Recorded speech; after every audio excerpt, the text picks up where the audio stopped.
Hello everyone, आज के इस लेक्चर में हम कुछ क्वेश्चंस देखेंगे भाई, that is based on your fault analysis.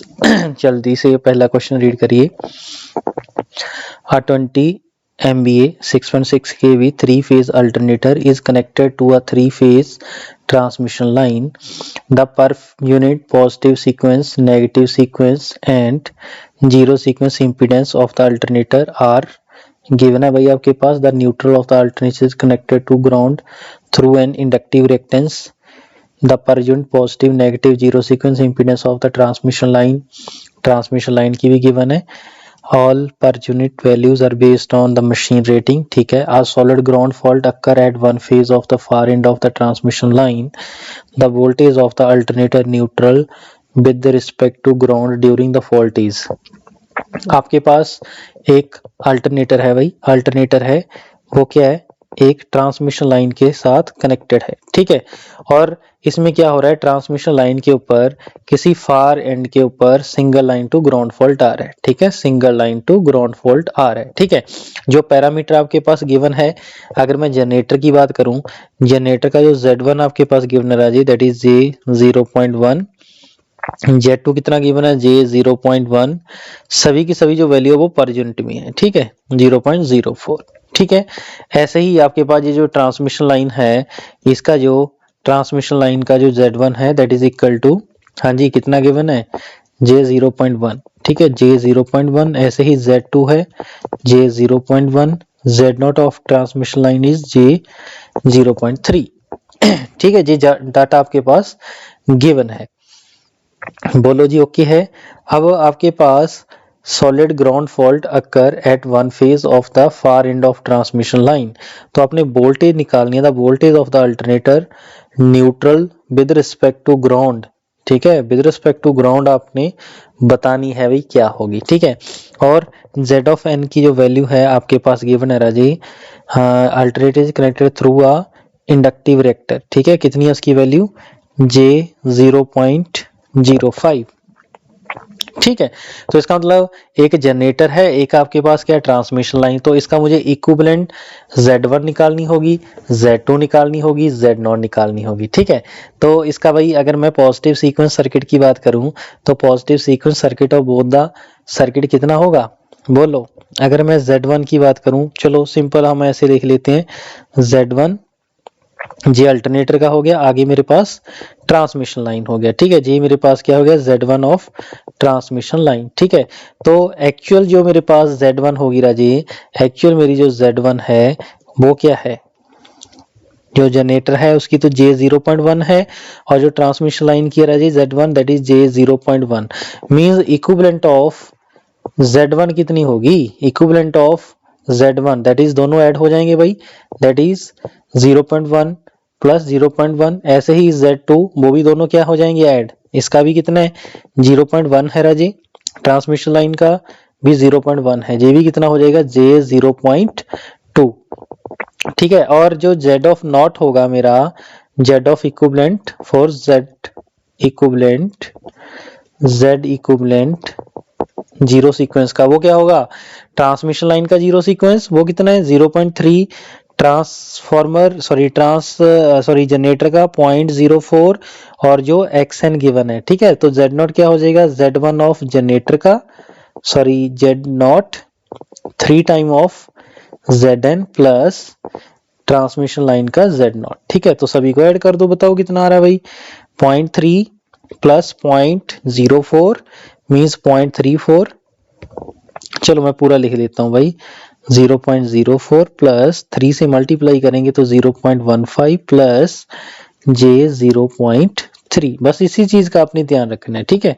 तो कितना हो जाएगा 0.45, और इसमें 0.04 और ऐड कर देंगे तो 0.49 पर यूनिट आपके पास Z equivalent of zero sequence आ जाएगा, ठीक है। ये चीज आ गई। अब आपके पास single line to ground fault है भाई, single line to ground fault है, उसकी वैल्यू होती है 3E divide by Z1 plus Z2 plus Z0 plus 3 of, हाँ जी, Zn, ठीक है, यही होता है आपके पास।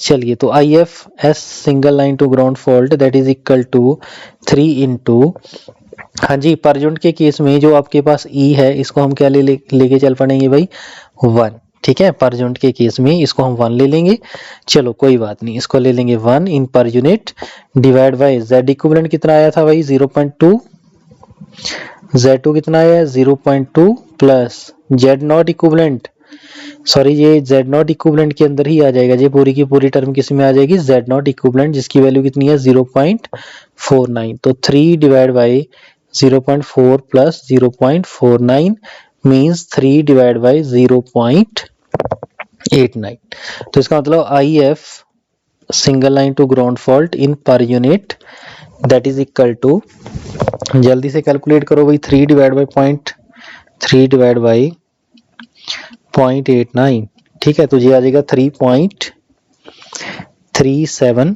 हाँ जी पर यूनिट। यहां तक ओके हो गया।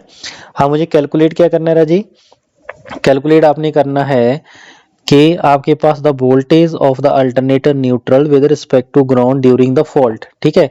अब अगर मैं इसका इक्विवेलेंट सर्किट ड्रॉ करूं, जो मेरे पास अल्टरनेटर होगा उसकी न्यूट्रल में से कौन सा करंट फ्लो करेगा राजी, जल्दी से बता दो मुझे, उसकी जो न्यूट्रल है उसके अंदर से कौन सा करंट फ्लो हो करेगा, ठीक है। आगे जी अल्टरनेटर मेरा किसके साथ कनेक्टेड है राजी, बोलो जी, आगे अल्टरनेटर मेरा ट्रांसमिशन लाइन के साथ कनेक्टेड है, ठीक है। चलिए ट्रांसमिशन लाइन भी दिखा देते हैं भाई, इसके बाद ये रहेगी मेरी राजे ट्रांसमिशन लाइन, ये जो ग्रीन के साथ मैंने दिखाया है that is your transmission line. उस पे क्या था, किसी एक ट्रांसमिशन लाइन के ऊपर फॉल्ट आ रहा था, दैट इज द फॉल्ट, ठीक है।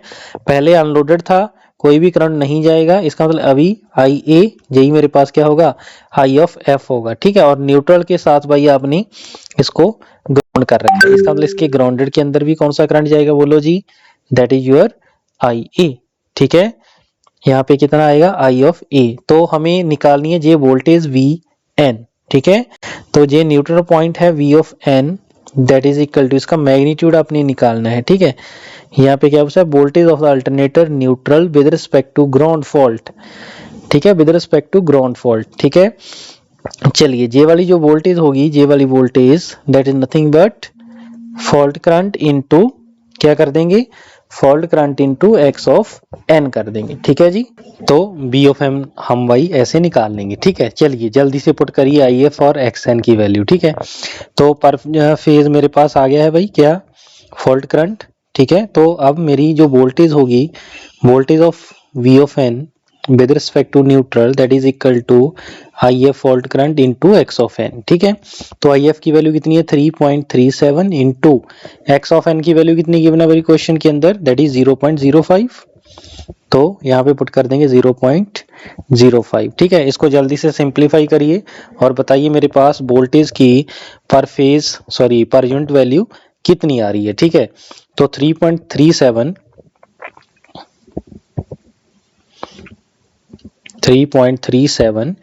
इनटू कर देंगे 0.05, ठीक है। तो आंसर आ जाएगा 0.1685 पर यूनिट, ठीक है। तो ये मेरे पास आ गई न्यूट्रल की वैल्यू, ठीक है। अब क्वेश्चन के अंदर क्या है भाई, लाइन वोल्टेज कैलकुलेट करना है या फेज वोल्टेज, वो देखिए जल्दी से, क्योंकि एक्चुअल वैल्यू वोल्टेज आपके पास आंसर जो है वो वोल्टेज के साथ है, ठीक है। इसका मतलब क्या हुआ, इसकी एक्चुअल वैल्यू निकालनी है, the voltage of alternator neutral with respect to ground, तो neutral with respect to ground चाहिए, तो ये हो जाएगी पर फेज वैल्यू, ठीक है। जे वाली वोल्टेज चाहिए राजी इसके क्रॉस, ठीक है, दैट इज योर पर फेज वैल्यू, ठीक है। इसका मतलब जो क्वेश्चन है, क्वेश्चन के अंदर जो वोल्टेज की वैल्यू गिवन है दैट इज 6.6 kV, जी आपके पास कौन सी वैल्यू होती है भाई, लाइन वैल्यू, ठीक है। तो kV बेस पर phase that is equal to कितनी की बना भाई 6.6 kV, तो इसको हम कैसे लिखेंगे 6.6 डिवाइड बाय √3 इंटू 10⁻³ वोल्ट, ठीक है।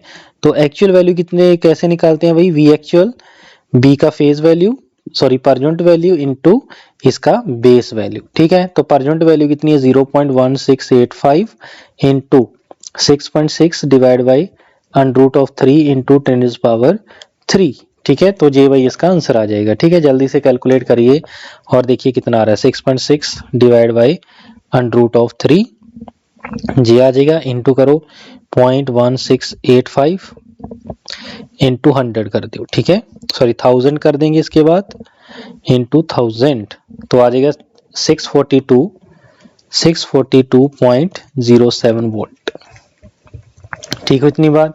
तो इसका मतलब यहाँ पे आंसर ऑप्शन की अगर मैं बात करूं तो 642.07, ठीक है, तो आपके पास ऑप्शन डी आ जाएगा। ठीक है, तो इस क्वेश्चन का जो राइट आंसर होगा राजे ऑप्शन डी। ठीक है, समझ में आया भी क्या क्या करना है।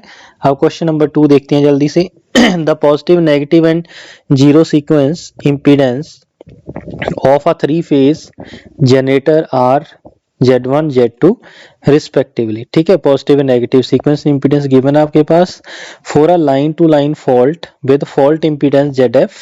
यहाँ पे फॉल्ट इंपीडेंस ZF है। The fault current is IF1 that is equal to K into IF given है। ठीक है, where IF is the fault current with zero fault impedance. ठीक है जी, the relation between ZF and K in power system analysis is. ठीक है, तो ZF और K का भाई आपने रिलेशन निकालना है। ठीक है, ये जो IF करंट है, ये IF करंट वो वाला करंट है जब मेरे पास ZF की वैल्यू कितनी है राजी, 0 है। ठीक है जी, जब ZF की वैल्यू मेरे पास 0 है। ठीक है, चलिए पॉजिटिव, नेगेटिव एंड यहाँ पे जीरो सीक्वेंस। मैं एक बार क्वेश्चन थोड़ा सा देख लूं भाई, मुझे थोड़ी सी गड़बड़ इसके अंदर लग रही है क्योंकि जीरो सीक्वेंस इंपीडेंस इसके अंदर नहीं गिवन है। ठीक है, तो पॉजिटिव, नेगेटिव एंड जीरो यहाँ पे ऐड कर लो भाई, zero sequence Z1 Z2 and Z0 respectively for line to line fault with fault impedance ZF, the fault current is IF1। तो उस केस में जो फॉल्ट करंट है जी IF1 है, that is K into IF। ये वो वाला फॉल्ट करंट है जिसके अंदर ZF आपके पास गिवन है। ठीक है, फॉल्ट कौन सा आ रहा है राजी, लाइन टू लाइन फॉल्ट आ रहा है। ठीक है, लाइन टू लाइन फॉल्ट मेरे पास आ रहा है। तो लाइन टू लाइन फॉल्ट के लिए मेरे पास क्या कंडीशन होती है भाई, लाइन टू लाइन फॉल्ट के लिए जो आपके पास लाइन टू लाइन फॉल्ट होता है that is √3 time of IA1। ठीक है, या IA0। ठीक है, that is equal to √3E divide by, हाँ जी कितना हो जाता है भाई, Z1 प्लस Z2 प्लस इसके अंदर Z0 नहीं आएगा, ZF आएगा। ठीक है, तो ये मेरे पास भाई हो जाएगा IF1। ठीक है, ये IF1 की वैल्यू होगी। अगर मैं IF की बात करूं, IF मेरे पास क्या होगा राजी, which is equal to √3 divide by Z1 plus Z2, उसमें ZF क्या है, 0 है। ठीक है, ZF उस केस में क्या राजी, 0 है। ठीक है, अगर मैं इसी फॉर्मूले को यहाँ पे पुट कर दूं, विच इज इक्वल टू, इसको हम ऐसे ही लिख सकते हैं भाई, which is equal to K times of IF, तो यहाँ पे हम K से मल्टीप्लाई कर देते हैं। ठीक है, ये चीज हमारी कैंसिल हो जाएगी। ठीक है, तो इसका मतलब ये हुआ Z1 plus Z2 which is equal to K Z1 plus Z2 plus Z of F।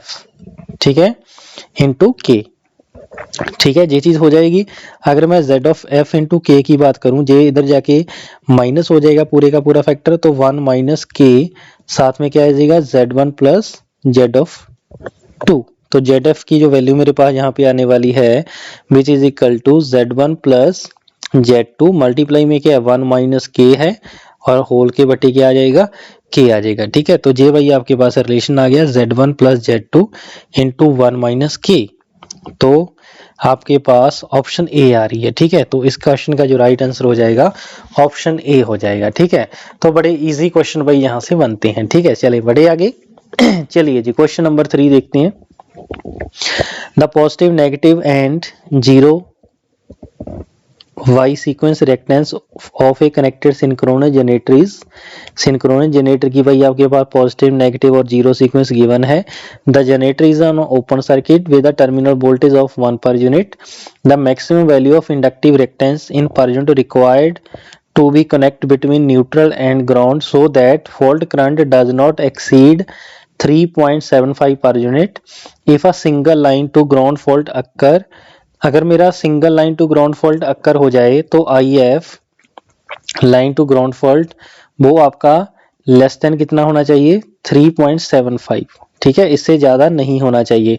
उस केस में आपके पास मिनिमम वैल्यू ऑफ XZ कितना होगा वो आपने निकालना है, ठीक है, सॉरी ZN, ठीक है। तो इस केस में अगर मैं X1 की बात करूं, X1 गिवन है आपके पास 0.2 पर यूनिट, X2 गिवन आपके पास दैट इज 0.2 पर यूनिट, और जो X0 है that is equal to 0.1 per unit, ठीक है। तो IF line to ground fault आपने निकाल देना राजीव, वो कितना होता है भाई 3E divide by Z1 Z2 plus Z0 plus 3Z of N, ठीक है। तो कंडीशन क्या है, आपका जो फॉल्ट करंट है Rajesh that is less than 3.75, ठीक है, मींस ये जो आपका फॉल्ट करंट है that must be less then 3.75, ठीक है। परजेंट है तो वोल्टेज की वैल्यू 1 परजेंट गिवन है, तो 3 डिवाइड बाई Z1 की वैल्यू पुट कर दो 0.2, Z2 0.2, 0.1 plus 3 of Zn must be less than equal to 3.75, ठीक है। इसको सिंप्लीफाई करते हैं भाई, तो सिंप्लीफाई जैसे ही करेंगे तो आंसर कितना आ जाएगा 0.5 plus 3Z of N which is equal to, हाँ जी 3 डिवाइड बाई 3.75, ठीक है। तो 3Z of N that is must be equal to, हाँ जी 3 डिवाइड बाई 3.75 माइनस कर देंगे 0.5, ठीक है। नेक्स्ट स्टेप में हम 3 से डिवाइड कर देंगे तो ये कैंसिल हो जाएगा, इसके नीचे डिवाइड बाई 3 हो जाएगा, तो Zn must be greater than और इक्वल टू, इसको हम सॉल्व कर लेते हैं भाई। तो 1 डिवाइड बाई 3.75, इसको जब डिवाइड करेंगे जी आ जाएगा 0.266 माइनस 0.5 डिवाइड बाई 3, जी आ जाएगा 0.166, ठीक है। तो Zn must be equal to 0.1 per unit, ठीक है। तो मिनिमम वैल्यू किसकी कितनी हो जाएगी, minimum Zn that is equal to 0.1 per unit, ठीक है। तो क्वेश्चन का आंसर पहले ये देखो किस में बताना है, ठीक है, यहाँ पे गड़बड़ी आपकी हो जाती है। Assume fault impedance is 0 if single line bracket give the answer up to 1 decimal place, ठीक है।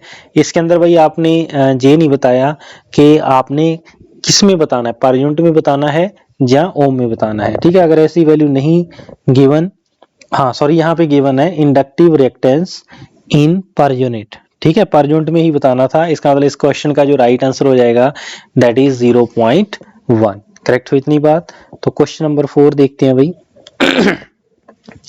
Two identical unloaded generator are connected in parallel as shown in figure.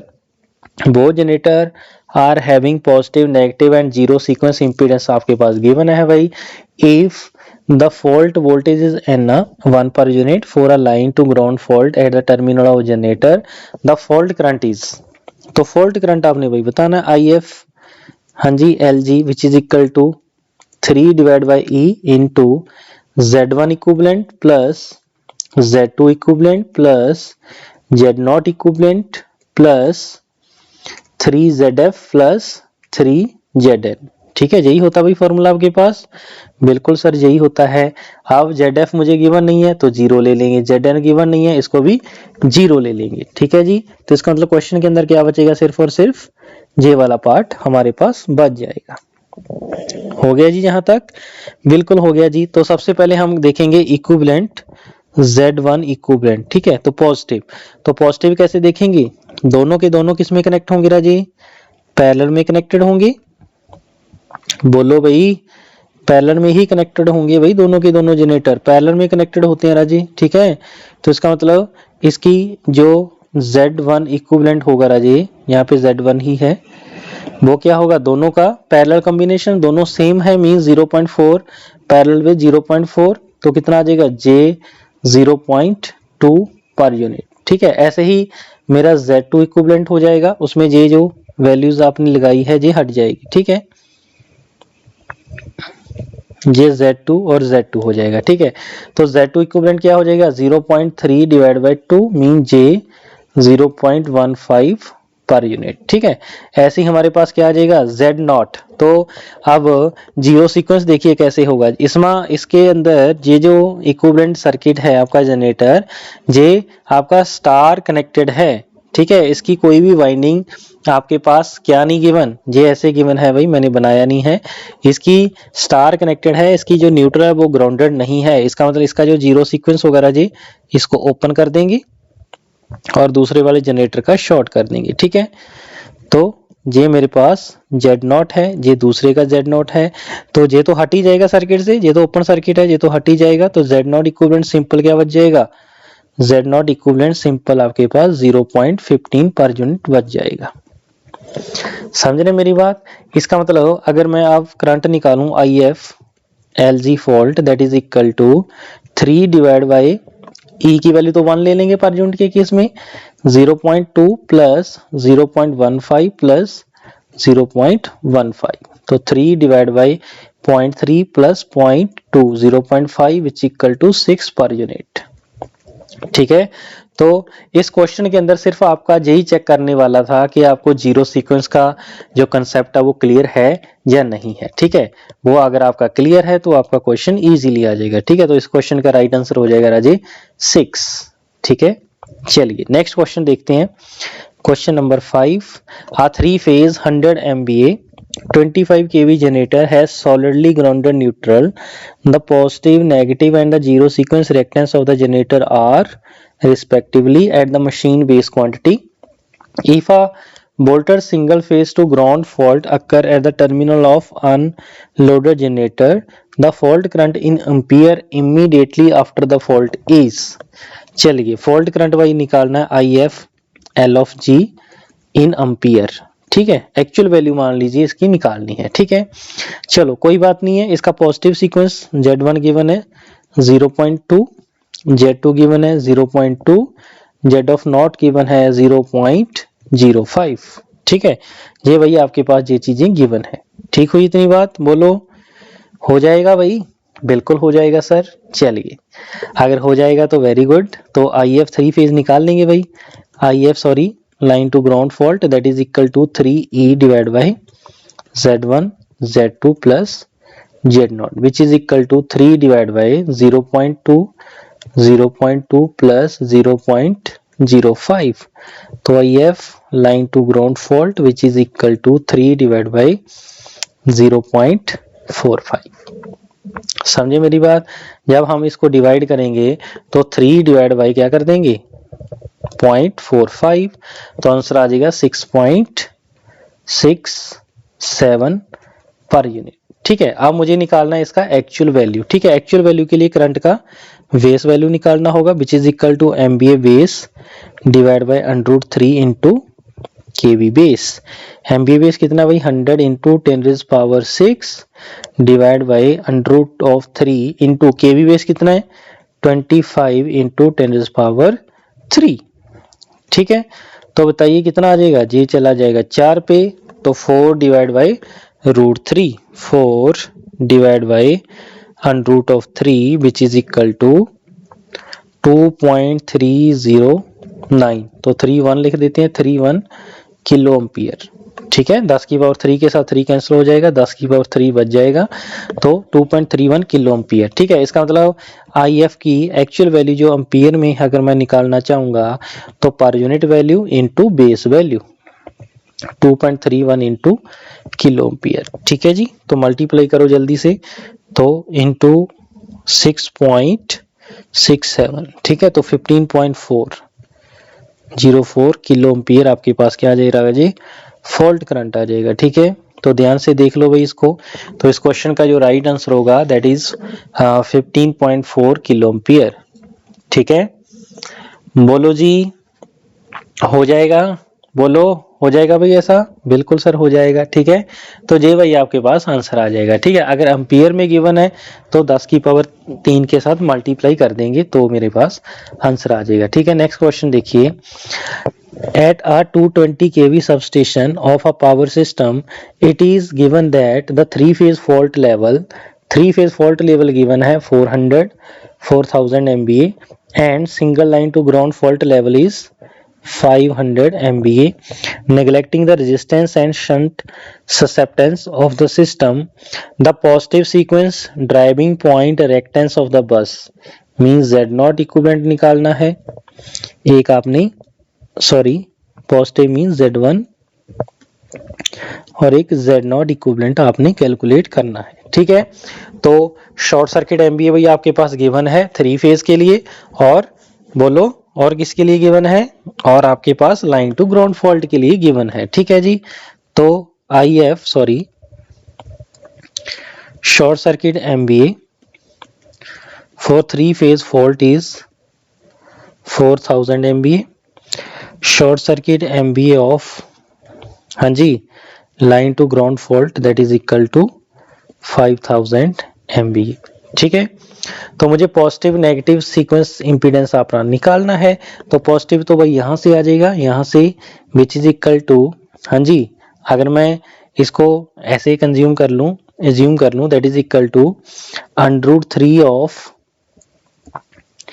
ये किसके इक्वल होता है, √3 of line to line voltage into IF 3 phase.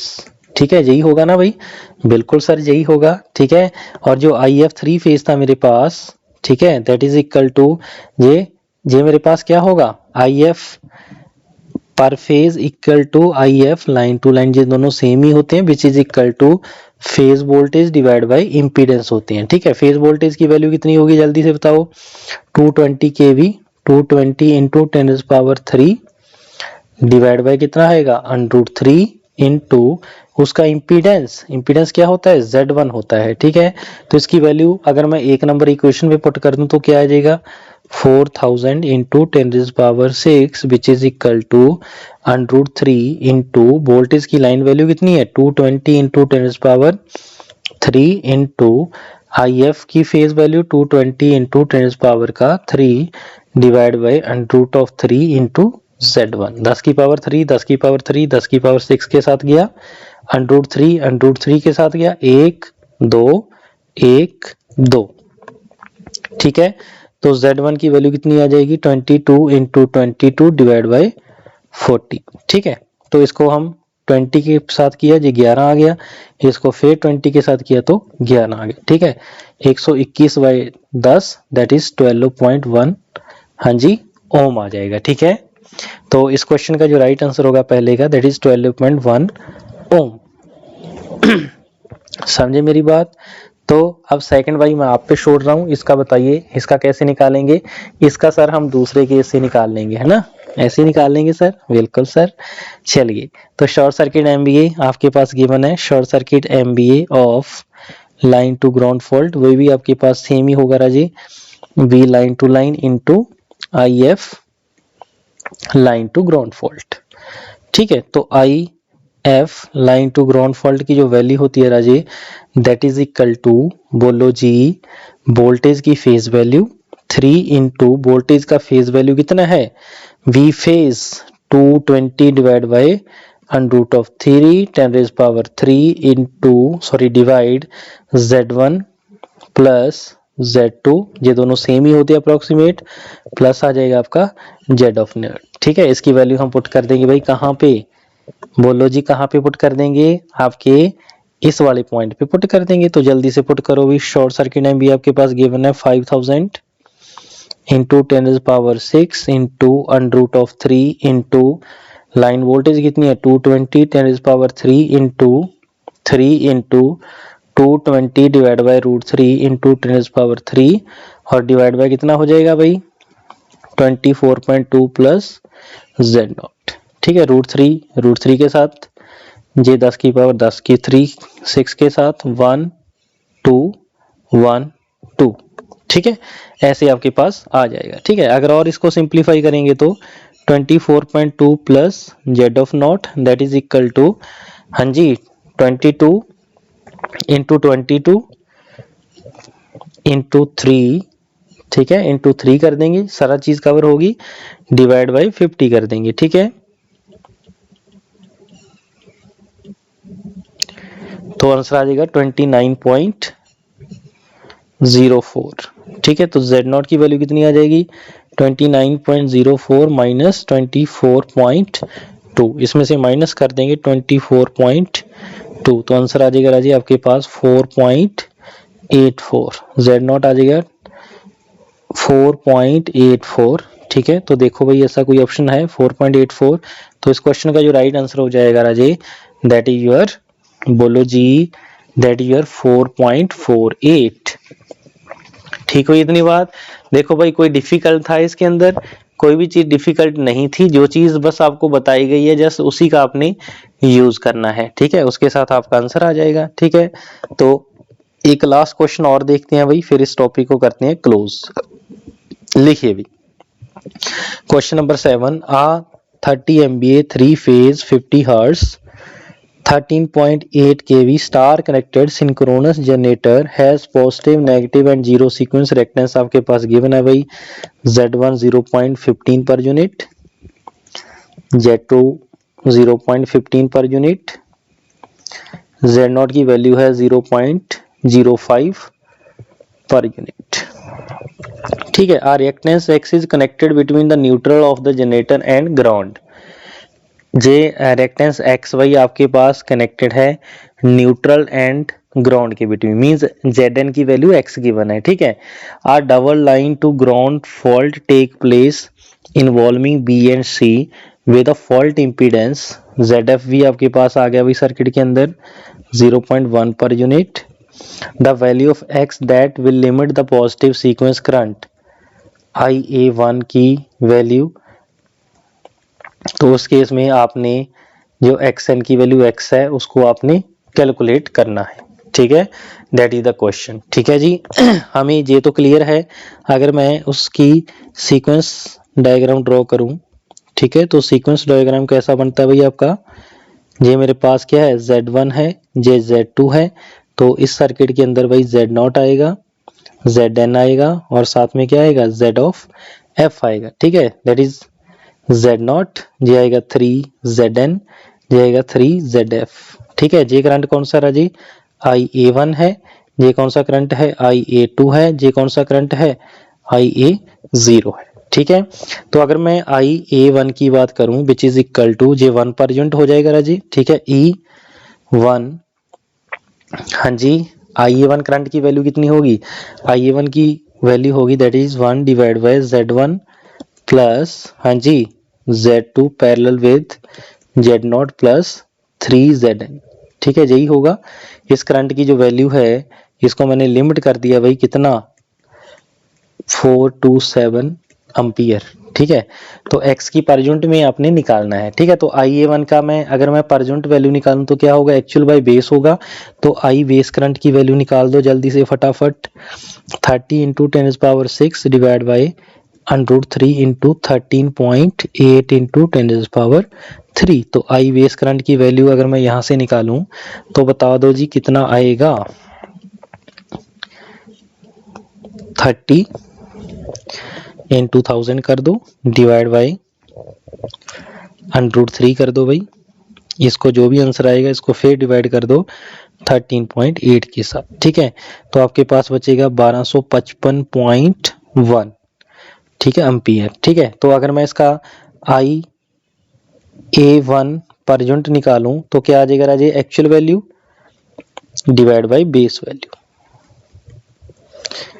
ठीक है जी, तो इसका मतलब 4270 डिवाइड बाई 1255.1। ठीक है, तो इसका मतलब कितना आ गया, 3.40 IA1 की पर यूनिट वैल्यू आ जाएगी। ठीक है, that is in per unit. ठीक है जी, चलिए इसका मतलब मुझे जे वाले इंपीडेंस कैलकुलेट करने होंगे। ठीक है, तो जल्दी से कर दो भाई calculate, that is 3.40 which is equal to 1 divide by, हाँ जी, Z0 प्लस 3Zf भी आ जाएगा भाई इसके साथ। ठीक है, चलिए Z1 की वैल्यू कितनी है, Z1 is equal to 0.15 plus 0.15 parallel with, हाँ जी, Z0 कितना है, Z0 है 0.05 प्लस Zn की वैल्यू कितनी है 3 ऑफ x है प्लस, हाँ जी, Zf गिवन है आपको 0.01 सॉरी 0.1, तो ये आ जाएगा 0.3। ठीक है, ये चीज को इधर ले जाओ, इस चीज को इधर ले जाओ। ठीक है, तो कितना बचेगा 0.15 प्लस 0.15 पैरेलल विद, हाँ जी, इसको सॉल्व कर लो भी जल्दी से, कितना हो जाएगा 0.35 plus 3x which is equal to 1 divide by 3.4। तो 1 डिवाइड बाई 3.4 कर देंगे तो कितना बचेगा 0.294। ठीक है, चलिए अब इन दोनों का पैरेलल कॉम्बिनेशन सॉल्व कर लेते हैं, इसको दूसरी तरफ लेके माइनस कर देते हैं। ठीक है, चलिए तो 0.15 multiply 0.35 plus 3x divide by 0.35 plus 3x, ये माइनस कर देते हैं अभी 0.15 तो ये बचेगा 0.144। ठीक हो इतनी बात। अब इसको इधर मल्टीप्लाई कर देते हैं भाई। ठीक है, तो कर दीजिए इधर मल्टीप्लाई, तो ये बचेगा 0.35 इंटू 0.15, तो ये बचेगा 0.0525 plus 0.45x which is equal to, हाँ जी 0.144 इंटू 0.35 तो 0.0504 plus 0.144 into 3 which is equal to 0.432 into x। ठीक है, ये चीज हम इधर ले आएंगे, इस चीज को इधर ले आएंगे। ठीक है, चलिए माइनस कर देंगे 0.45 तो ये बचेगा 0.018x which is equal to, हाँ जी 0.0502 minus 0.0525 which is equal to minus 0.0023। तो x की वैल्यू क्या आ जाएगी राजी, इसके साथ हम डिवाइड कर देंगे, लेकिन कहीं पे हमारी गड़बड़ लग रही है भाई, इसको चेक करना पड़ेगा। ठीक है, तो डिवाइड बाय कर देंगे 0.018। ठीक है, तो इसके अकॉर्डिंग जो मेरे पास x का वैल्यू आ रहा है राजी, that is equal to minus 0.127 per unit. ठीक है, लेकिन जो आपको मैंने प्रोसीजर बताया है, प्रोसीजर आपका सेम रहेगा। ठीक है, लेकिन क्वेश्चन जो हम सॉल्व कर रहे हैं भाई, उसके साथ हमारा आंसर मैच नहीं करेगा। ठीक है, तो इसका देखना पड़ेगा भाई क्या इसका आंसर आएगा। ठीक है, अगर इसकी कहीं ना कहीं गड़बड़ हुई लगती है मेरे को। ठीक है, पॉजिटिव सीक्वेंस करंट आपको गिवन था 4270 है ना, तो इसका भी देखना पड़ेगा। ठीक है, आप जल्दी से कैलकुलेशन को मैच करिए और देखिए कहीं पे मेरी कोई गलती तो नहीं हुई है। ठीक है, तो जल्दी से इसको क्रॉस चेक करिए भाई फटाफट, कहीं ना कहीं तो गड़बड़ हुई लग रही है मुझे मेरे को। ठीक है, करंट का जो बेस वैल्यू था वो कितना निकाला था आपने 1255.1 है ना, इसको डिवीजन करके देखो, इसको पहले चेक करो यही आ रहा है। हाँ, ये तो इतना ही आएगा पर यूनिट वैल्यू, डिवाइड करके देखो 3.4 ही आ रही है। हाँ, ये भी 3.4 ही आ रही है। ठीक है, चलिए तो 3.4 इक्वल टू, हाँ जी यहाँ पे तो नहीं कोई गड़बड़, यहाँ पे 0.15 0.15 ये भी सही लिखा है, पैरेलल विद 0.05 प्लस 3Zn बिल्कुल ठीक है, प्लस 0.3 हो जाएगा। हाँ जी, इसको सिंप्लीफाई जैसे ही हम करेंगे तो ये चीज मेरी इधर आएगी, वो मेरी डिवाइड में आ जाएगी है ना, 3.4 दैट इज इक्वल टू, यहाँ तक तो ठीक है भाई। ठीक है, तो यहाँ पे गड़बड़ कहाँ पे हुई लगती है मेरे को, चेक करिए भाई जल्दी से फटाफट। ये नीचे वाला कॉम्बिनेशन आपके पास ये हो गया 0.15 प्लस 0.15, इसको ऐड आपने सही किया है। हाँ 0.35 ही आएगा, 0.35 प्लस 3x ठीक हुआ। ये भी जे 1 डिवाइड बाई 1.34 सही किया है, 1 डिवाइड बाई 3.4 तो 0.294 ये भी सही किया है आपने भाई। फिर माइनस 1.15 0.44 आ जाएगा, इसका पैरेलल कॉम्बिनेशन, ऊपर दोनों की प्रोडक्ट नीचे दोनों का सम। ठीक है, तो नीचे सम कैसे कर, हाँ यहाँ पे गड़बड़ होगी भाई, यहाँ पे नीचे जब हमने सम करना था तो यहाँ पे प्लस, ये मैं रेड के साथ करेक्शन कर रहा हूँ भाई, तो यहाँ पे प्लस एक चीज और आनी थी 0.15। ठीक है, यहाँ पे हमारा गड़बड़ हो गया है। ठीक है, चलो कोई बात नहीं, थोड़ी बहुत मिस्टेक हो जाती है प्लस इसका मतलब 0.15 को मल्टीप्लाई ये करना और फैक्टर रहता है 0.15 इंटू 0.144, तो यहाँ पे ऐड हो जाएगी एक टर्म 0.0216। ठीक है जी, चलिए ये चीज तो हो जाएगी। अब ये जो फैक्टर मेरे पास बच रहे हैं इसमें से माइनस एक चीज और होगी, क्या, जे वाली। ठीक है, जे वाली चीज और इसमें से माइनस हो जाएगी। ठीक है, क्या उसके साथ कोई इफेक्ट पड़ेगा? उसके साथ कोई भी इफेक्ट मेरे ख्याल से तो नहीं पड़ने वाला भाई।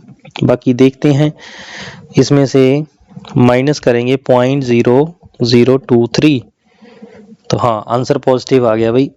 तो यहाँ पे ये जो आंसर आएगा 0.0193, इसको डिवाइड करेंगे 0.018 के साथ। ठीक है, तो इस केस में जो x मेरे पास आएगा डिवाइड करने के बाद इसको डिवाइड करो 0.018 के साथ। ठीक है, तो इसका जो आंसर मेरे पास आ रहा है दैट इज 1.072 पर। अब सही आ रहा है भाई। ठीक है, तो भाई आपने क्या करना है, एक एक स्टेप को बड़े आराम से करना है, कोई जल्दबाजी करने की जरूरत नहीं है। ठीक है, कोई भी जल्दबाजी करने की जरूरत नहीं है, नेगेटिव मार्किंग के आपने नंबर कटाने नहीं है। ठीक है, तो ये थे भाई आपके डिफरेंट टाइप ऑफ क्वेश्चंस। तो आई होप आपको जो फॉल्ट एनालिसिस है उसका कंसेप्ट क्लियर हुआ होगा। ठीक है, तो इससे बाहर क्वेश्चन नहीं आएगा, अच्छे से इसको भाई रिवाइज कर लेना है फॉल्ट एनालिसिस को। बस छोटे छोटे पॉइंट है यहाँ पे गड़बड़ हो सकती है, उनको ध्यान में रखना है। ठीक है, तो इस लेक्चर में बस इतना ही था, मिलते हैं नेक्स्ट लेक्चर में। Thank you.